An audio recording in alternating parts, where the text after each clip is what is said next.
Mr. Mabe, thank you so much for your time on ENCA this evening. Let's start with these guidelines that have been adopted. I understand that the ANC, and from the statement that the Secretary General sent out today, is there are inputs that have to be taken from ANC provinces, and those have to be considered, and then there must be a report that is made to the NEC.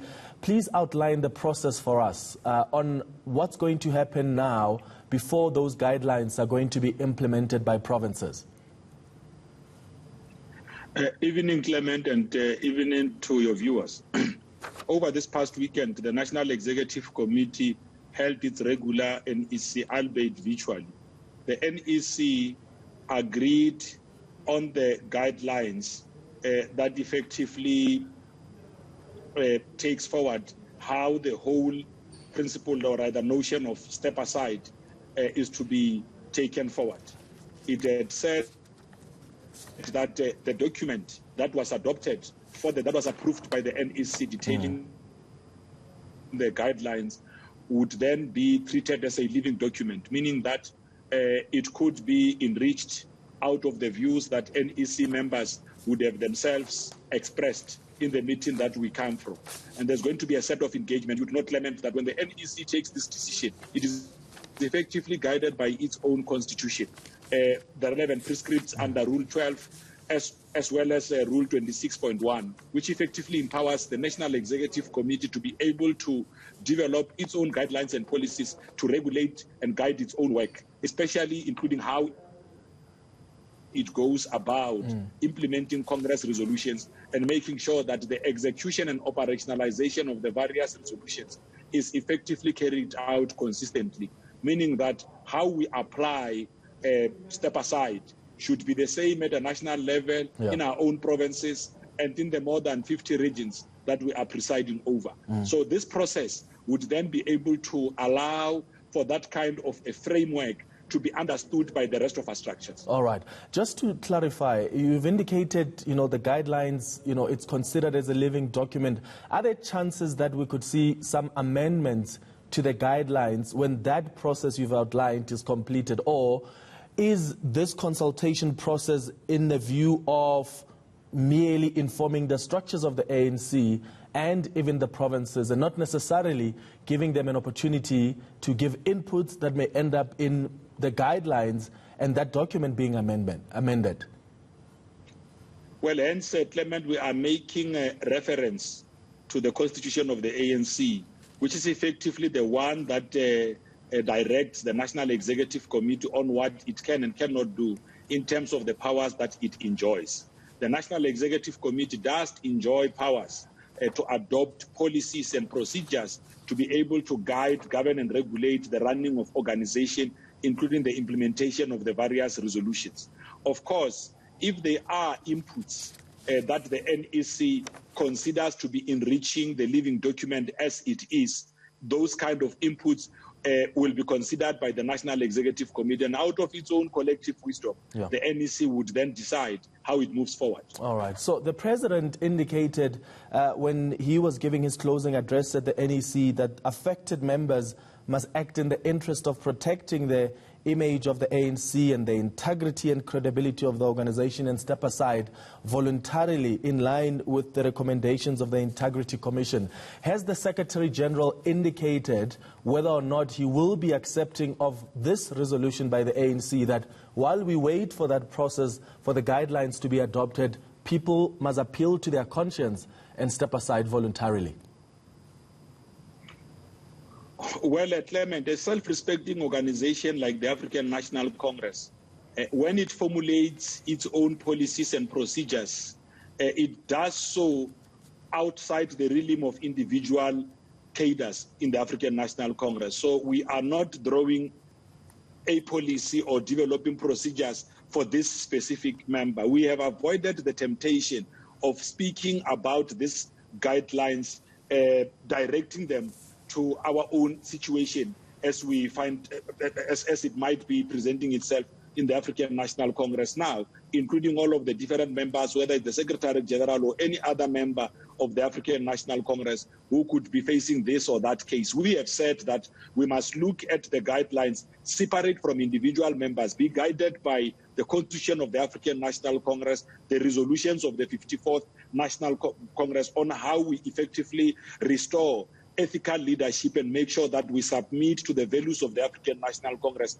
in terms of ensuring that the kind of an organization that we need is one that has got the necessary credibility and is accepted by society by and large. And this will only happen if we put up policies and procedures that are devoid of individuals as it stands now, individual leaders as it stands now. Once we have agreed on the operationalization of the guidelines, including making sure that our structures, provinces, regions, and our own branches understand the execution of this, then we will be able to then say, this is how we are operationalizing these guidelines. Yeah, but before we even get to a point where the ANC looks at how it will operationalize the guidelines, Pule, the NEC, from what the president said, is those that are facing charges, those that the Integrity Commission has said they must step aside, they must appeal to their conscience. And I hear what you say about not trying to individualize matters when you're looking at this process, but we're talking here about the leader of the ANC,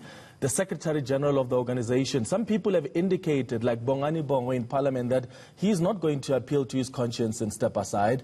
So I think it's fair enough to ask if the Secretary General himself intends doing so.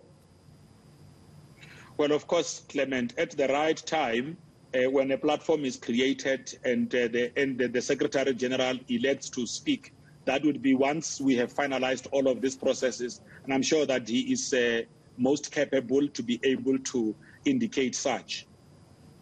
Let me ask you then about what's also on the statement. There's something that the President didn't mention in his closing address, which was included in this statement that was released by the Secretary General's office, that there's this omission of Rule 25.5 that deals with the giving, collecting or raising of funds for campaigning activities within the ANC aimed at influencing the outcome of a conference or meeting. And this apparently was omitted from the ANC Constitution after the 53rd National Conference. There is now a process that is going to begin to understand why this is the case. Can you please expand on that? Well, thank you, Clement. First, let me clarify what would have been the preface of or the preamble of your question around what the President would have done on Sunday. What the President did on Sunday, we distributed his closing remarks out to the media. You would have noticed that over the past few NECs, we had begun either opening the closing session of the NEC to members of the media or giving the media side of those closing remarks. Of course, Clement, you would have to understand that the closing remarks are located well within the broader decisions taken by the National Executive Committee and might not be able to cover or touch each and every area because there is an understanding that when the statement is then issued detailing the outcomes, that statement will be able to be more comprehensive. That is not just the only issue. There are many other issues that came out of the statement that was issued detailing the decisions. It is effectively work that reinforces that closing remark that was done by the President. This point that comes out. It comes out actually where we are talking about the guidelines, their approval and all of that. It would have been a point that would have found its way in the report that was being presented by the team that was led by Comrade Treasurer General Pule Mabe around the development of the guidelines. So a reflection is then made that as we deal with this, we also have got to deal with some of these areas that we believe that if we don't, they could become a gray area. Hence, this process of engagement would also allow the closing of the gap on some of all of those things and ensure that all of the other reports that are before the Integrity Commission, which have either been finalized or need to be finalized by the National Executive Committee, are also accordingly finalized, so that this kind of a framework that we are now developing to drive whatever work that the ANC needs to be doing going forward is understood by all. So it was not an omission. So we should clarify. I have seen few other tweets doing rounds suggesting that this might have been a maneuvered insertion. No, it is not a maneuvered insertion. But it was part of what was discussed and considered by the National Executive Committee. All right, but do you then confirm that the NEC Subcommittee on Constitutional and Legal Affairs is going to investigate the matter and report back to the officials, and is going to investigate why there's been this omission, according to the statement of Rule 25.5, that deals with collecting and raising funds for campaigning activities? Well, of course. I mean, the relevant subcommittee, the subcommittee that deals with constitutional amendments would have to look at all of this work, looking at reports coming out of the 53rd National Conference, the various reports, and ultimately the reports coming out of the 54th National Conference that has got to do with constitutional amendments or the printing and finalization of the Constitution that needed to be out there. So this observation is made in the report that I said was presented by the Treasurer General and affirmed as a decision by the National Executive Committee that we cannot in the work that we have got to be doing, leave out this, because senior leaders of the African National Congress have raised this point previously. To be exact, Comrade Kgalema Motlanthe, the former Secretary General and former Deputy President of the African National Congress, had in other platforms raised this specific issue. So the African National Congress can't ignore something like that, because it has got to make sure that all of its documents show a sense of conformity to what would have been agreed by subsequent conferences. Yeah, Mr. Mabe, we're out of time, but I have to ask you about the top 6 meeting with the former President Jacob Zuma. Has it happened? When is it happening, if not? Well, Clement, I do not know as yet, because the SGO is responsible to manage and coordinate those diary activities. What I can confirm to you is that coming out of the National Executive Committee, as soon as this meeting has taken place and the officials have shared with us the critical areas that were considered in those engagements, we will be able to come out and communicate. Mr. Mabe, thank you so much for your time. Pule Mabe is the spokesperson for the ANC.